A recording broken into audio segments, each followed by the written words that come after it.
The following contains mature issues regarding death and suicide and is not intended for children. Viewer discretion is advised.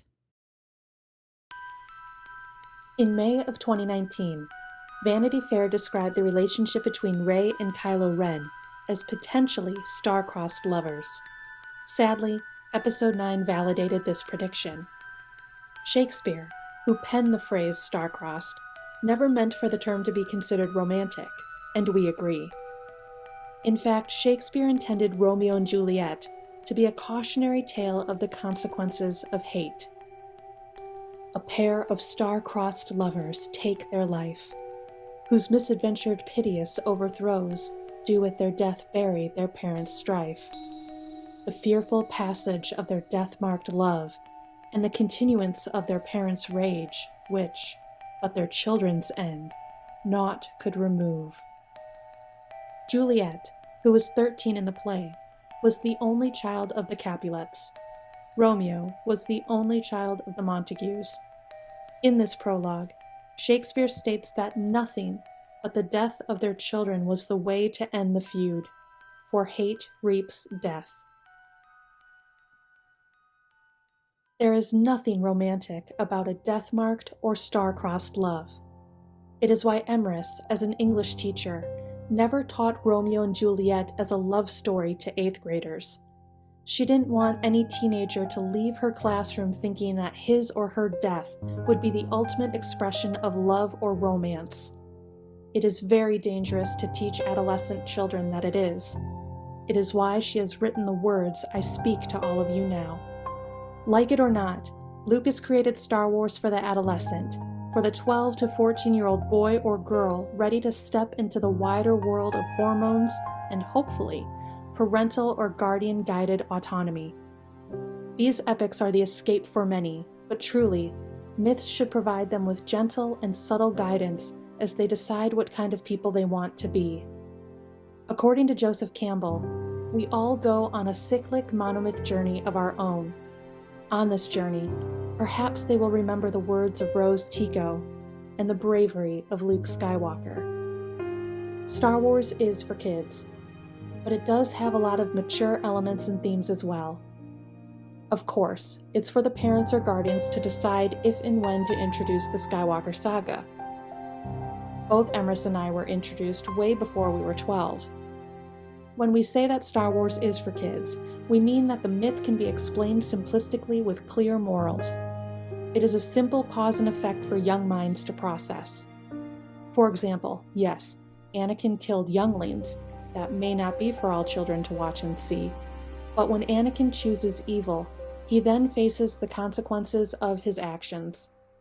He loses his wife, his best friend, and his body. But the story allows the adult to give the child comfort. The adult may say, but there's still hope for him. Let's watch and see what happens in future films. Then in episode 6, they see that hope. He returns when his son, Luke, awakens Anakin Skywalker once more.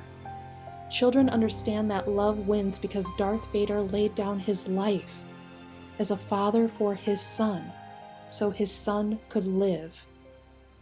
But when the son dies, that's a different matter. Just as Luke Skywalker represented the adolescent, so does Kylo Ren bend solo.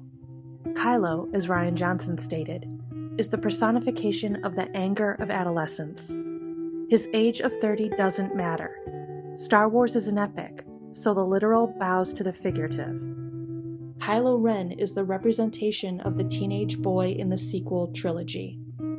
But some fans and audience members rejected him. In rejecting Kylo Ren, do they recognize and understand that they rejected the teenage boy? Do they understand that they rejected the boy that needs guidance and love the most? They believe that Luke should have killed him. They neglect to see that Han died for his son, willingly, and according to the novelization, forgave his son, and hoped his son would forgive him for being an absentee parent. Parents, like the Solos, hope that their moody teenage boy will someday become a good man. In other words, that the uncontrollable anger and rage will submit itself to maturity. There's a time and place to be angry, but maturity knows toxic behavior must cease. Ben Solo was abused by the Predator, Palpatine, from the womb. His parents, although they loved him unconditionally, neglected him, and he suffered from self-hatred and pain his whole life. Like Kylo Ren, boys need tough love and guidance. They need to channel rage in proper outlets and know how to respect women. Now, this is where Rey, the lonely adolescent girl, comes into his story. Like it or not, most teenage girls seek belonging and identity just like Rey. They want someone to show them their place in all of this, and many seek comfort in the attention of the angsty teenage boy. Yes, he is moody and glum, but he listens and tells them they are not alone. Many times, the teenage boy doesn't know how to pursue this relationship in a mature way. Although the couple may be genuinely smitten with each other, teenage relationships are fraught with toxicity. According to Johnson, Kylo's plea to Rey to join him was manipulative, but sincere. He states that Kylo is basically saying, "I am just a boy asking a girl to love him." But like many teenage boys, he expresses love in immature and often manipulative ways. As adults, most of us would look back on the relationships that we had as teenagers and regret some of the horrible things we have said or done to our significant other. In turn, we want our teenage girls, our Reys, to know that they must close the door to those angsty boys who are manipulative and toxic. They need to keep that door shut and locked until that boy becomes a man and proves to them that he has habitually changed. Some may get there, others will not, in which case the door should remain closed. And that is the story of Reylo. Rey has no patience or compassion for toxic Kylo Ren. The door only opens when Ben Solo, the mature man, returns. Leia, the mother, feels the same way.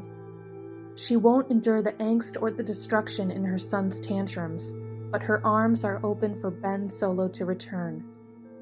The lonesome teenage girl and the grieving mother, in our opinion, never receive their requests. In The Rise of Skywalker, there are no clear cause and effects, no rewards for sacrifice of the mother like there is for the father in the original trilogy. In other words, Vader, the father, sacrifices his life for the son to live, whereas Leia, the mother, sacrifices her life for the son, who then dies, regardless of her sacrifice. Why is Vader's sacrifice rewarded and Leia's isn't? Rey stared off into the sunset alone. She was separated from her someone.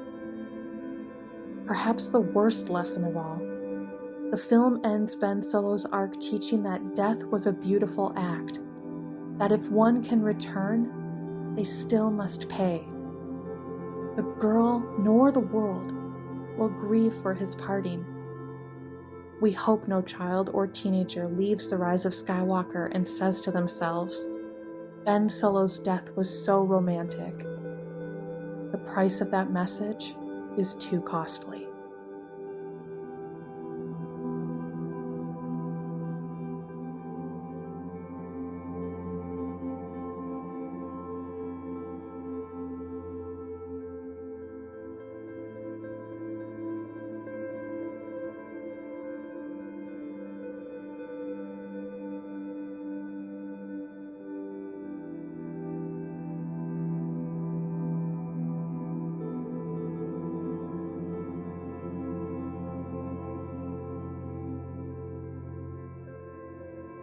Hello, this is Emrys, and with Luthien, thank you so much for watching this video.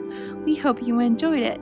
If you haven't already, please subscribe to our channel and click on that little bell icon that will give you notifications every time we post a new one. And of course, like, comment, and do all those things. Peace, love, and Reylo, guys. All magic comes with a price.